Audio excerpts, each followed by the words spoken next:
இந்நாட்டின் முதுகெலும்பு என்று சொல்லக்கூடிய விவசாயிகளாகிய நாங்கள் இதுவரைக்கும் நாங்கள் விளைவித்த உணவுப் பொருட்களை அத்துணை மக்களுக்கும் கொடுத்துவிட்டு நாங்கள் கடனிலேருந்து விடுதலைப்படுவதற்காக பாதிக்கப்பட்ட பயிர்களுக்கு நிவாரணம் கேட்டு நாங்கள் விளைவித்த பொருள் சரியாக விளையலன்னு சொன்னால் அதுக்கு ஒரு காப்பீடுன்னு ஒன்று இருக்குது. காப்பீடு கிடைக்காம எங்களுடைய மனுக்களை ஏந்தி கொண்டு எங்கள்கிட்ட வாக்கு பெற்றாங்கல்ல ஆட்சியாளர்கள், அவங்க காருக்கு பின்னாடி ஓடிக்கிட்டு இருக்க நிலையில இருக்கிறோம். ஒரு சாமானியனுடைய வாழ்க்கையில் நடைபெறக்கூடிய தன்னுடைய பிள்ளைகளுடைய படிப்பு செலவு, திருமண செலவுகளுக்கு உழவர்களாகிய நாங்கள் கையேந்த நிலையில இருக்கிறோம்.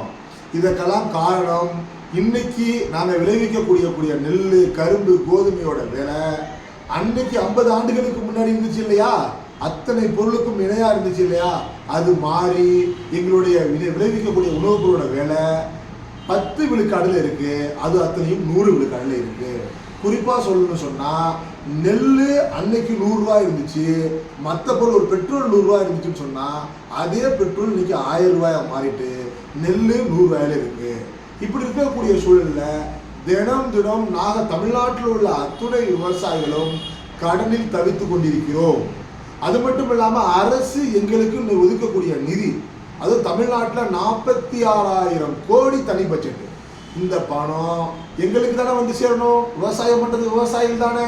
ஆனா விவசாயிகளுக்கு வராம தமிழ்நாட்டில் எங்கேயுமே இல்லாம 5 துறைகளாக மாற்றி வேளாண் துறை, தோட்டக்கலைத்துறை, பொறியியல் துறை, வேளாண் மதிப்பு கூட்டுதலுக்காக ஒரு துறை, வேளாண் விதையை விற்பனை செய்யறதுக்காக ஒரு துறை, குவாலிட்டியை செக் பண்றதுக்காக ஒரு துறை, இப்படியே ஏஏஓ, ஏஓ, ஏடி, அதுக்கு மேல ஜேடி, அதுக்கு மேல ஐஏஎஸ் ஆபீசர்.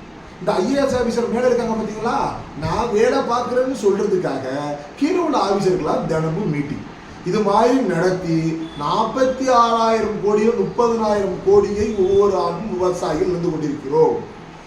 இந்த பணத்தை எடுத்தாலே எங்களுடைய வருடாந்திர கூட்டுறவு கடனை தள்ளுபடி செஞ்சிடலாம், எங்கள் நெல்லுக்கான விலை கொடுத்துடலாம். இதெல்லாம் நாங்கள் விவசாயிகளாக, விவசாயிகள் சங்கங்களாக எத்தனையோ முறை அரசிடம் கோரிக்கை வைத்து விட்டோம். அரசு எங்கள் மனுக்களை பறிவோடு வாங்கி பெற்றுக்கொண்டது, செயல்படுத்தவில்லை.